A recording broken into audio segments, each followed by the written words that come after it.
Hello friends, Pankaj Bhardwaj YouTube channel में आपका बहुत बहुत स्वागत है। आज मैं 11th क्लास में फिजिकल केमिस्ट्री के फर्स्ट चैप्टर मोल कॉन्सेप्ट का वेरी फर्स्ट लेक्चर लेके आपके सामने हूँ, जिसमें मैं आपको एटम के 3 डिफरेंट मासेस के बारे में बताऊंगा और उनमें आपस में रिलेशनशिप भी बताऊंगा। ये तीनों मासेस आगे चलकर मोल कॉन्सेप्ट को सीखने के लिए बहुत हेल्पफुल होते हैं। तो ये अगर आपको आ जाएंगे तो आपको आगे मोल कॉन्सेप्ट समझने में भी कोई दिक्कत नहीं होगी। आप इस वीडियो को एंड तक देखिए, इस वीडियो को समझिए, और अगर आपको ये वीडियो पसंद आता है, कॉन्सेप्ट आपके क्लियर होते हैं, तो आप इसको शेयर कीजिए और लाइक कीजिए और बेल आइकन को प्रेस कीजिए ताकि आपको सारी नोटिफिकेशन रिगार्डिंग दीज वीडियोस मिलती रहे। तो 11th क्लास में जो बच्चा आता है नया, तो फर्स्ट डे हम उसको बिल्कुल सिंपल चीज़ें बताते हैं बच्चों। हम बात करते हैं उसके सामने कि मॉलिक्यूल क्या होता है, हम बात करते हैं एटम क्या होता है। तो बच्चे को मॉलिक्यूल और एटम में भी कई बार कंफ्यूजन रहती है। Molecule is that smallest particle of a substance which can exist independently and possess all properties of material. किसी सब्सटेंस का वो सबसे छोटा पार्टिकल जिसके अंदर उस सब्सटेंस की प्रॉपर्टीज प्रेजेंट होती हैं और वो इंडिपेंडेंटली एग्जिस्ट कर सकता है, उसको हम बोलते हैं मॉलिक्यूल। किसी भी मॉलिक्यूल को ब्रेक करते हैं केमिकल रिएक्शंस के थ्रू तो आगे एटम में डिवाइड हो जाता है, और एटम यूनिवर्स का सबसे छोटा पार्टिकल है जिसको हम फंडामेंटल पार्टिकल भी बोलते हैं सब्सटेंस के लिए। अब एटम इतना छोटा पार्टिकल है कि इसके मास को निकालना बहुत लंबे टाइम से बड़ा चैलेंजिंग टास्क रहा है। तो एटम के मास से रिलेटेड तीन टर्म हमारे पास में, एक को बोलते हैं हम रिलेटिव एटॉमिक मास, एक को बोलते हैं हम एक्चुअल एटॉमिक मास, और एक को बोलते हैं हम ग्राम एटॉमिक मास। आइए सीखते हैं किसी भी एटम के 3 मासेस क्या होते हैं और इनमें आपस में क्या रिलेशनशिप होता है, और फिर मैं आपको इससे मोल कॉन्सेप्ट्स को रिलेट करके भी बताने वाला हूँ। तो सबसे पहले हम बात करते हैं एटम के फर्स्ट मास की, that is relative atomic mass, Rm। Relative atomic मास को हम एटॉमिक वेट भी कहते हैं। Second one is AAM, actual atomic मास, जिसको हम जनरल लैंग्वेज में एटॉमिक मास भी कहते हैं। तो पहला पॉइंट तो ये कंसीडर करना है, एटॉमिक वेट अलग होता है और एटॉमिक मास अलग होता है। Third one is gram atomic mass. Gram atomic mass को मोलर मास भी कहते हैं। तो एटम से रिलेटेड कितने मास हो गए? 3 मास हो गए, relative atomic mass, actual atomic mass and gram atomic mass. आइए वन बाय वन देखते हैं इन तीनों का क्या मीनिंग है और इनका आपस में क्या रिलेशनशिप होता है। Relative atomic mass is not a mass actually, it is a unitless quantity. It is a number or ratio which express how many times an atom of an element is heavier than one atom of hydrogen. Relative atomic mass actually कोई मास ही नहीं है बच्चों, ये तो एक unitless quantity है। ये तो 2 मासेस का रेशियो है। अब आप समझ सकते हैं, अगर 2 मासेस का रेशियो है तो यूनिट तो कोई होगी नहीं इसकी। अब किस किस का रेशियो है कि किसी भी एलिमेंट का एक एटम सबसे हल्के एलिमेंट हाइड्रोजन के एक एटम से कितने टाइम्स हैवी है, उस नंबर को, उस वैल्यू को या उस रेशियो को हम बोलते हैं रिलेटिव एटॉमिक मास। जैसे मान लीजिए मैं एक टीचर हूं और मेरा कोई स्टूडेंट मेरे सामने बैठा हो, सपोज उसका नाम है राम। तो राम की कंपैरेटिवली अगर मेरा मास डबल है, अगर राम का मास है 40 kg और मेरा मास है 80 kg, तो मैं ये भी बोल सकता हूं कि मेरा मास राम के रिलेटिवली 2 है, क्योंकि राम का मास अगर 40 kg है तो मेरा मास उसका डबल है 80 kg। तो ये जो 2 नंबर आया है, ऐसा सा ही टर्म होती है relative atomic mass. It is a number which express how many times I am heavier than Ram. मैं राम की तुलना में कितना हैवी हूं, वो नंबर अगर डबल है। इसी तरह से अलग अलग एलिमेंट्स के जो मासेस हैं वो हाइड्रोजन के मास के कंपैरेटिवली लर्न किए जाते हैं। तो आइए हम बात करें Rm। It is not a mass, it is a ratio which express how many times an atom of an element is heavier than one atom of hydrogen। किसी भी एलिमेंट का एक एटम हाइड्रोजन के एक एटम से कितने times heavy है, double है कि 4 टाइम है कि 10 टाइम है कि 20 टाइम है। ये जो टाइम है 10 टाइम 20 टाइम, ये जो वैल्यू है, इस वैल्यू को हम क्या बोलते हैं? रिलेटिव एटॉमिक मास। तो अगर मैं इसको मैथमेटिकली एक्सप्रेस करूं तो क्या होगा? Relative atomic mass is mass of one atom of an element, इसी को हम बोलते हैं actual atomic mass, divided by mass of one atom of hydrogen. तो किसी भी एलिमेंट के एक एटम का मास हाइड्रोजन के रिस्पेक्ट में कितने टाइम्स है, उस वैल्यू को हम क्या बोलते हैं? रिलेटिव एटॉमिक मास। और बाद में पता लगा काफी सालों के बाद में कि the mass of one atom of hydrogen is approximately 1 AMU। वैसे तो 1.0078 के आसपास होता है, हम अप्रोक्सीमेटली इसको 1 AMU लेते हैं। तो अगर मैं ये 1 AMU पुट कर दूंगा तो क्या बन जाएगा, actual atomic mass is equal to relative atomic mass multiply by the mass of one atom of hydrogen. जैसा कि आप देख पा रहे हैं, ये रहा एक्चुअल एटॉमिक मास, ये मैंने इसको क्रॉस मल्टीप्लाई कर दिया, RAM into mass of one atom of hydrogen. और अगर मैं इसकी वैल्यू पुट कर दूं मास of one atom of hydrogen की, तो मैंने कहा बोलो अप्रोक्सीमेटली कितना आएगा, 1 AMU आएगा। तो मैंने 1 AMU से मल्टीप्लाई कर दिया। तो एक बहुत बढ़िया रिलेशनशिप मेरे पास आ चुका है, AAM is equal to RAM into AMU। सीधी सी बात है भैया, अगर कोई एलिमेंट का एक एटम हाइड्रोजन के कंपैरेटिवली इतना भारी है, मान लो 2 गुना या 3 गुना, और हाइड्रोजन के एक एटम मास 1 AMU है, तो नेचुरल सी बात है उस एलिमेंट के एक एटम का मास उतने ही AMU हो जाएगा जितना कि उसका RAM है। जहां तक RAM का सवाल है, आपको सभी एलिमेंट के RAM याद करने पड़ेंगे। ये मैंने कुछ इंपॉर्टेंट एलिमेंट्स के RAM आपके सामने लिखे हुए हैं, आप लोग नोटिस कर सकते हैं कि इनके अंदर मैंने कोई यूनिट नहीं लिखी है, क्योंकि रिलेटिव एटॉमिक मास की कोई यूनिट नहीं होती है। अगर मैं बात करूं, रिलेटिव एटॉमिक मास एक यूनिटलेस क्वांटिटी है, और मैंने एक फॉर्मूला कर दिया कि actual atomic mass is equal to RAM into AMU, तो मैं इस तरह से एक्चुअल एटॉमिक मास की भी बात कर सकता हूं। जिस तरह से मैंने RAM को डिफाइन किया, मैं AAM को भी डिफाइन कर देता हूं आपके लिए। AAM क्या है, नाम से पता लग रहा है बेटे, जिस तरह से आपका कुछ इंडिविजुअल मास है, सपोज आपका मास है 40 kg, 50 kg, 35 kg, तो जिस तरह से आपका मास है उसी तरह से किसी भी एलिमेंट के एक एटम का मास होता है। तो किसी भी एलिमेंट के एक एटम के एक्चुअल मास को हम क्या बोलते हैं, एक्चुअल एटॉमिक मास। तो क्या डेफिनेशन हुई, it is a mass of one atom of any element, किसी भी एलिमेंट के एक एटम के मास को क्या बोलते हैं, एक्चुअल एटॉमिक मास। और अभी मैंने आपको फॉर्मूला बताया इसका कि अगर आपको किसी भी एलिमेंट के एक एटम का मास निकालना है तो आपको उसके RAM को AMU से क्या करना पड़ेगा बच्चों, मल्टीप्लाई करना पड़ेगा। जैसे मान लो कोई मुझे कहता है find the mass of one atom of carbon, find the mass of one atom of carbon, तो कार्बन का RAM कितना है, 12 है। तो मैं बोल दूंगा कार्बन के एक एटम का मास कितना है बेटे, 12 AMU है। मान लो को मुझे कहता है find the mass of 1 dozen helium atoms, मान लीजिए को मुझे कहता है कि हीलियम के 1 डजन एटम्स का मास चाहिए, तो यानी कि क्या मैं करूंगा, मैं कहूंगा मास of 1 atom of helium multiply by 12, यही कहूंगा। और किसी भी एलिमेंट के एक एटम का मास को क्या बोलते हैं, AAM, तो मुझे हीलियम के AAM को 12 से मल्टीप्लाई करना पड़ेगा। और AAM किसके बराबर होता है, RAM इंटू AMU के। तो मेरे को हीलियम के लिए उसके RAM और AMU को 12 से मल्टीप्लाई करना पड़ेगा। तो इसका जो आंसर आएगा वो क्या आएगा, मैं ऊपर लिख रहा हूं, हीलियम का RAM कितना होता है, 4, तो एक एटम का मास कितना हुआ, 4 AMU।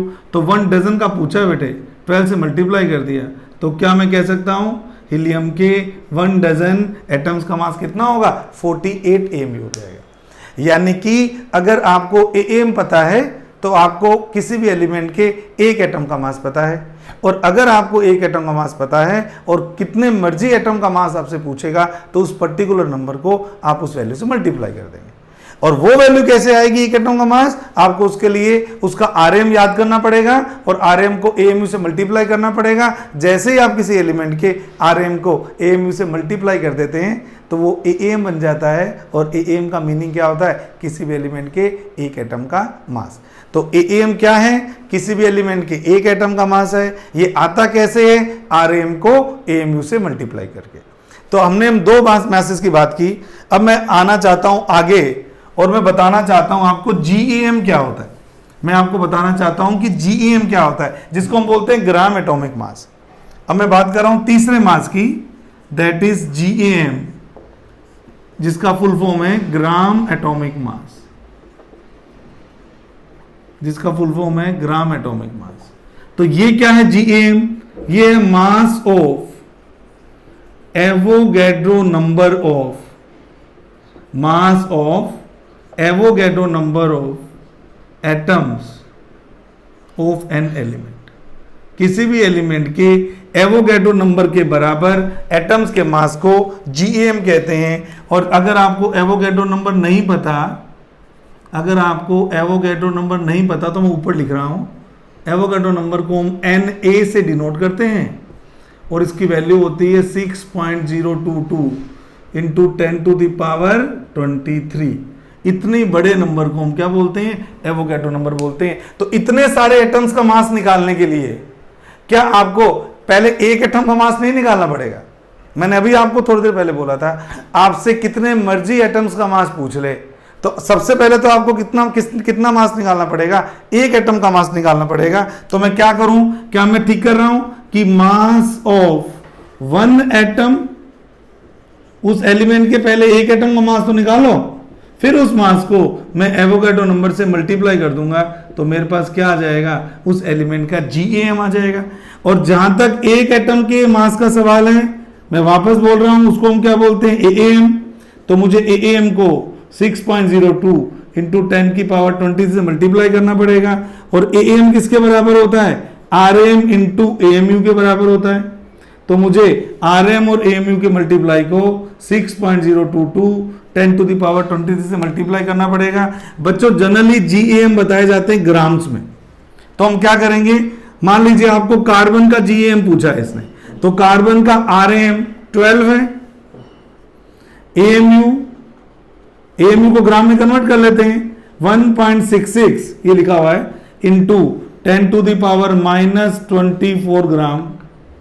और फिर मैं 6.02 10⁻23 से मल्टीप्लाई करूंगा। बड़ी इंटरेस्टिंग कैलकुलेशन है बेटा। 1.66 को जब हम 6 से मल्टीप्लाई करते हैं तो आता है 10, यहां लिख रहा हूं 1.66 इंटू 6 इज इक्वल टू 10। तो 12 तो पहले से ही था, 12 इंटू 10। और जब 10⁻24 को 10⁻23 से मल्टीप्लाई करेंगे तो आपको बताने की जरूरत नहीं है ये कितना आएगा, 10⁻1 और आगे यूनिट क्या चल रही है? ग्राम। तो ये तो 1/10 होता है। तो 10 इंटू 1/10 इन्होंने तो एक दूसरे को कैंसिल आउट कर दिया। तो जो मेरा आंसर आया जीएम का वो बहुत इंटरेस्टिंग आंसर आया, वो आंसर आया 12 ग्राम।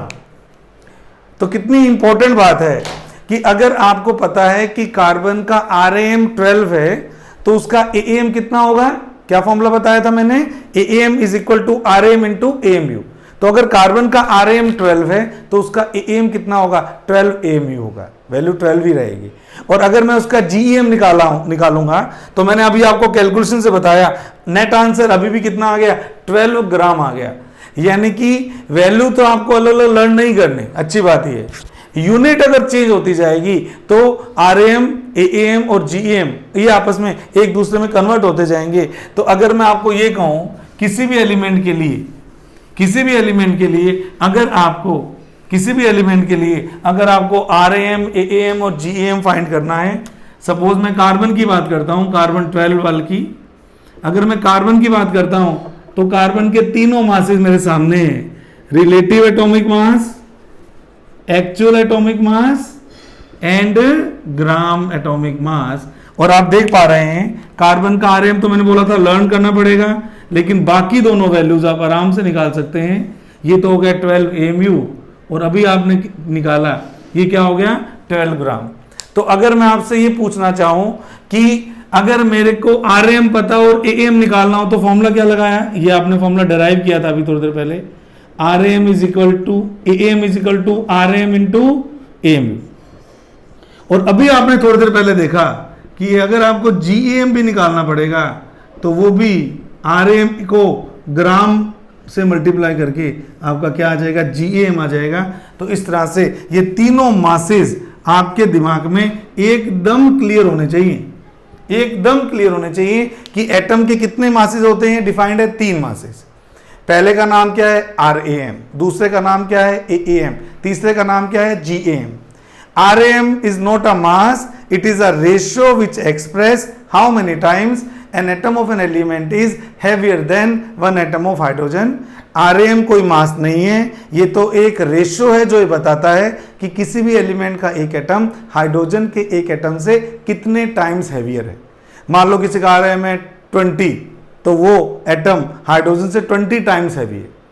और अगर हाइड्रोजन का एक्चुअल मास 1 AMU है, तो क्या उस एटम का एक्चुअल मास जो कि उससे 20 टाइम्स हैवी है 20 AMU नहीं होगा क्या?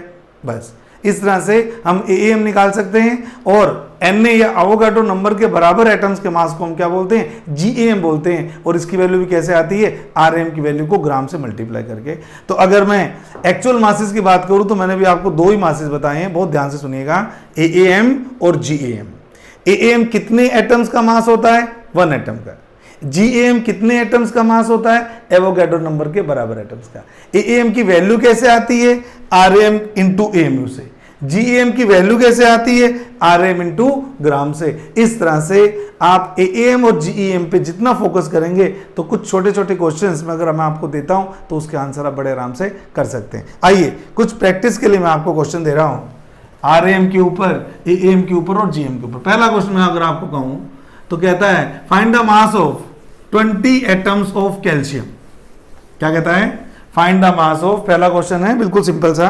पहला क्वेश्चन कहता है फाइंड द मास ऑफ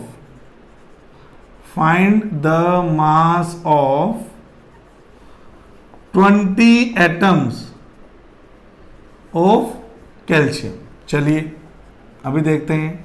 मैंने बोला अगर मेरे को 20 कैल्शियम एटम्स का मास निकालना है, mass of 20 atoms of calcium, तो एक बात तो मैंने आपको रटा दी है कि कितने मर्जी एटम्स का मास पूछे, पहले तो कितने का मास निकालेंगे? 1 एटम का मास निकालेंगे। तो मैं क्या करूंगा? Is equal to mass of 1 atom of calcium multiply by 20। सही कर रहा हूं? और किसी भी एलिमेंट के 1 एटम के मास को हमने कैसे डिफाइन किया बेटे? AAM कहते हैं। बार बार बोलूंगा ये बात मैं ताकि आपको याद हो जाए। और AAM कैसे आता है? RM मल्टीप्लाई बाय AMU से आता है इंटू 20। बस कैल्शियम का RM कितना होता है? 40। ये आपको याद करना पड़ेगा। 40 AMU मल्टीप्लाई बाय 20, तो ये हो जाएगा 800 AMU। और मान लो कोई बच्चा कहता है सर ये तो AMU में निकाला है, ग्राम में कन्वर्ट कर दो, तो कर दो ना, क्या दिक्कत है? अगर आपको कहेगा ग्राम में निकालो तो बस आपको AMU की वैल्यू पुट करनी है बेटे। 1 AMU में इतने ग्राम होते हैं, तो जैसे आप इसको मल्टीप्लाई करेंगे आपका आंसर किस में आ जाएगा? ग्राम में। वैसे मैं आपको बता दूं एक्चुअल एटॉमिक मास की जो यूनिट जनरली ली जाती है वो AMU ली जाती है, और ग्राम एटॉमिक मास की जो यूनिट ली जाती है वो जनरली ग्राम में ली जाती है। लेकिन कोई रूल नहीं है कि AAM ग्राम में नहीं हो सकता या GAM AMU में नहीं हो सकता। इस बात को याद रखिए। AAM जनरली तो हम किस में निकालते हैं? AMU में निकालते हैं, एटॉमिक मास यूनिट में। और GAM किस में निकालते हैं? हम ग्राम्स में। पर ऐसा कोई रूल नहीं है। अगर आपसे पूछता है कि AAM को ग्राम में निकालो, कोई बात नहीं, इस AMU की वैल्यू पुट कर दी मैंने। और अगले क्वेश्चन में मैं आपको बोलूंगा, मान लो कोई कहेगा GAM को AMU में निकालो, तो भी मैं आराम से कन्वर्ट कर सकता हूं। तो पहले क्वेश्चन का आंसर हो जाएगा 800 AMU। आइए दूसरे क्वेश्चन की बात करते हैं। आइए हम दूसरे क्वेश्चन की बात करते हैं। क्वेश्चन नंबर 2 कह रहा है फाइंड द मास ऑफ, या find the total mass of, find the total mass of 5 atoms of helium plus 10 atoms of carbon plus 20 atoms of oxygen. कोई बात नहीं, जब एक का आता है तो इनका भी निकाल लेंगे। सॉल्यूशन देखिए। अब इसने 5 एटम्स ऑफ हीलियम पूछा है, is equal to 5 atoms of helium plus 10 atoms of carbon plus 20 atoms of oxygen. आइए करते हैं। अब मैं सीधा कर दूं, एक एटम के मास को तो AAM कहते हैं, तो 5 इंटू हीलियम का AAM, हीलियम का RM कितना बेटे? 4। तो क्या हीलियम का AAM 4 AMU हुआ? क्या हीलियम के एक एटम का मास 4 AMU हुआ? Plus 10 into AAM of carbon, carbon का AAM कितना होता है? 12 होता है, ये 12 AMU प्लस 20। और ऑक्सीजन के एक एटम का मास कितना होता है? 16 AMU। तो इसको बस मल्टीप्लाई करना है, ये 20 हो गया प्लस ये 120 हो गया प्लस ये 320 हो गया, ये सब AMU। तो इसको जब आप ऐड करेंगे 320 प्लस 120 440, 440 प्लस 20 460 AMU। इस तरह से आप कितने मर्जी एटम्स का मास निकाल सकते हो, क्योंकि आपको एक एटम का मास निकालना आ गया। एक एटम के मास को बोलते क्या है, AAM। और ये आता कैसे है, उस एलिमेंट के RAM को AMU से मल्टीप्लाई करके इसकी वैल्यू आ जाती। तो ये तो बात हुई दो छोटे छोटे क्वेश्चंस की जो आपने कर लिए। अब मैं एक तीसरा क्वेश्चन आपको दे रहा हूं, आप ध्यान से करिएगा इसको। क्या बोलता है, कहता है find the mass of, third question ध्यान से करिएगा, find the mass of 10 to the power 25 atoms of helium in grams. ये आपको स्पेसिफाई कर दिया, ये आंसर आपने ग्राम में निकालना है। अब ये जो क्वेश्चन है मैं दो तरीकों से बताऊंगा, एक तो बिल्कुल सिंपल तरीका है और एक थोड़ा टेक्निकल तरीका है, और मैं एक्सपेक्ट कर रहा हूं कि आपको दोनों मेथड आएंगे समझ में। आइए तो पहले मैं बात करता हूं, मैंने आपको अच्छे से सिखा रखा है, कितने मर्जी एटम्स का मास पूछ ले, पहले कितने एटम्स का मास निकालेंगे बेटे, एक एटम का मास निकालने। तो आइए तो मैं क्या करता हूं, mass of 10 to the power 25 atoms मैं कैसे निकालूंगा, मैं कहूंगा मास of 1 atom multiply by 10 to the power 25। सही कर रहा हूं, कितने मर्जी एटम का मास निकालना हो पहले तो एक का ही मास निकालूंगा, और हर बार करता हूं मैं एक एटम के मास को उस एलिमेंट का क्या कहते हैं बेटे, AAM। तो मैं AAM को मल्टीप्लाई करने वाला हूं 10 की पावर 25 से। AAM कैसे आता है, RAM इंटू AMU से आता है। फिर मैं इसको मल्टीप्लाई करने वाला हूं 10 to the power 25 से, और हीलियम का RAM होता है 4 AMU into 10 to the power 25। इसने का ग्राम में निकालो, तो AMU को ग्राम में कन्वर्ट कर देता हूं। ये देखो आपको याद होनी चाहिए वैल्यू, एक AMU में कितने ग्राम बताए थे, 1.66 इंटू 10⁻⁻⁴, और इसको मैं मल्टीप्लाई करने वाला हूं 10 to the power 25 से। तो 10 की पावर -24 और 10 की पावर 25, ये तो हो गया 10 की पावर 1।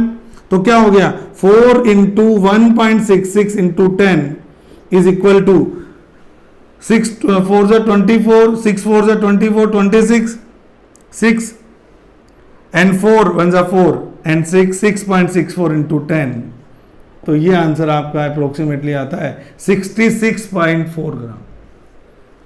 तो अगर मुझे हीलियम के 10 to the power 25 एटम्स का मास निकालना है, तो पहले मुझे एक एटम का मास निकाल के 10 की पावर 25 से मल्टीप्लाई करना पड़ेगा।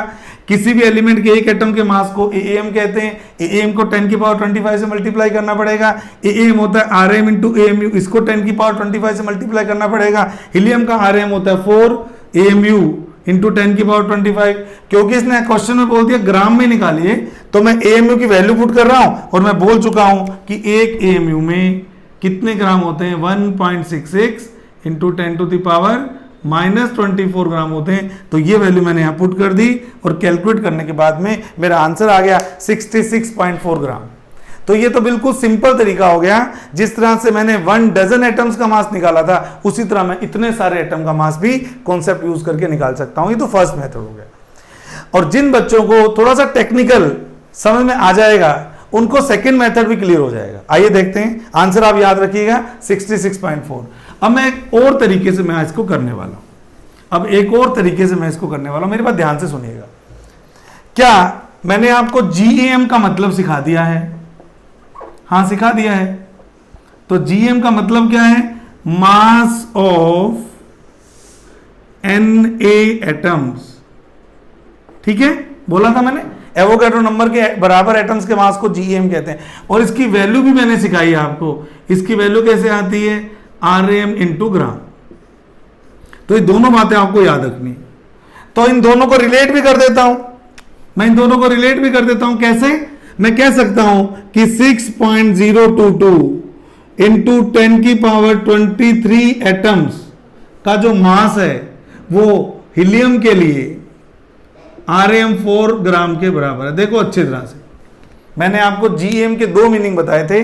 इसका मीनिंग भी बताया था, इसकी वैल्यू भी बताई थी। GeM का meaning, the mass of Avogadro number of atoms of any element is called as GeM। आ जाओ, मास ऑफ एन एटम्स, यानी कि इतने सारे एटम्स के मास को क्या बोलते हैं? GeM बोलते हैं।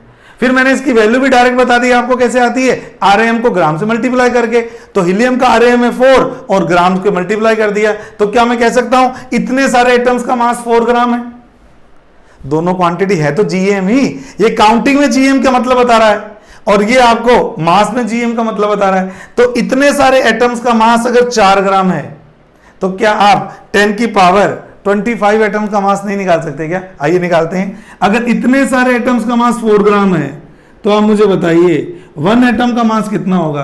4/6 इंटू 6.022 ले लो इंटू 10 टू द पावर 23, इतने ग्राम। और आपको कितने एटम्स का मास पूछा है? आपको 10 की पावर 25 एटम्स का मास पूछा है।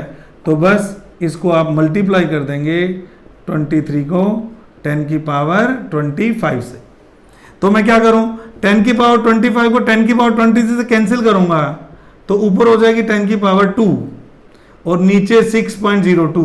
अप्रोक्सीमेटली इसको 6 ही ले लो एक बार, तो ये हो जाएगा 400/6। इसको जब आप डिवाइड करोगे तो आपका आंसर अप्रोक्सीमेटली उतना ही आएगा जो आंसर आपने पिछली बार निकाला था, दैट इज 66.4 ग्राम्स। तो इस तरह से हम बड़े आराम से सीख सकते हैं किसी भी एलिमेंट के लिए RAM क्या होता है, AAM क्या होता है और GeM क्या होता है। इस लेक्चर में मैं एक ही चीज बार बार रिपीट करता हूं जानबूझ के, ताकि कॉन्सेप्ट आपको एकदम क्लियर हो जाए। तो मैंने बोला आपको 3 मासेस सिखाए, RAM relative atomic mass, AAM actual atomic mass, GeM gram atomic mass. Relative atomic mass, it is not a mass, it is a unitless quantity, it only express how many times an atom is heavier than one atom of hydrogen। किसी भी element का एक atom hydrogen से कितने times heavy है, वो जो number है उस नंबर को हम बोलते हैं RAM। Second AAM actual atomic mass, it is the actual mass of an atom. आता कैसे है? RAM इंटू AMU से। और GeM it is the actual mass of how many atoms, Avogadro number of atoms, that is 6.02 10 to the power 23। तो इतने सारे atoms के मास को GeM कहते हैं और ये आता कैसे है? RAM को ग्राम से मल्टीप्लाई करके। तो अगर मैं आपको ये कहूं कि हीलियम का RAM 4 है तो हम क्या बोलेंगे कि हीलियम का AAM कितना है? 4 AMU है। और हम बोलेंगे हीलियम का GeM कितना है? 4 ग्राम है। और अगर आपको ये पता लग गया कि AAM है 4 AMU, तो आपको ये भी पता लग गया हीलियम के एक एटम का मास है 4 AMU और हीलियम के एवोगाड्रो नंबर के बराबर एटम्स का मास है 4 ग्राम। इस तरह से हम एटम के 3 मासेस को समझ सकते हैं और इनको आपस में रिलेट भी कर सकते हैं। अगली क्लास में मैं आपको मोल का बेसिक इंटरप्रिटेशन देने वाला हूं, तो आप लोग इस वीडियो को बार बार चाहे रिपीट करके देख सकते हैं, क्योंकि 11th क्लास में कई बार थोड़ी बहुत दिक्कत भी आती है समझने में। आप बार बार इसको रिवाइंड करके देखेंगे तो आपको एकदम क्लियर हो जाएगा। और जाते जाते वापस 2 बातें बोल के जा रहा हूं। AAM एक एटम के मास को बोलते हैं और GeM एवोगाड्रो नंबर के बराबर एटम्स के मास को बोलते हैं। AAM की वैल्यू कैसे आती है? RAM को AMU से मल्टीप्लाई करके। और GeM की वैल्यू कैसे आती है? RAM को ग्राम से मल्टीप्लाई करके। अगर कार्बन का RAM 12 है तो कार्बन के एक एटम का मास होगा 12 AMU और कार्बन के एवोगाड्रो नंबर के बराबर एटम्स का मास होगा 12 ग्राम। That's it. आपने इस वीडियो को पूरा देखा, ध्यान से देखा, इसके लिए आपका बहुत बहुत थैंक यू। आप मेरे चैनल पंकज भारद्वाज को ज़्यादा से ज़्यादा नंबर में सब्सक्राइब करवाएं भी, ताकि उन सभी नीडी स्टूडेंट्स तक ये वीडियो पहुंच जाए जिनको उनकी रियल में जो रिक्वायरमेंट है, जो महंगे महंगे कोचिंग सेंटर में जाके अपनी पढ़ाई नहीं कर सकते। तो ये एक छोटा सा सोशल कोर्स ये आप पे मैं छोड़ता हूँ। जितना इसको आप आगे फैलाएंगे उतना ये ठीक रहेगा। आपके लिए बहुत बहुत धन्यवाद। Thank you so much.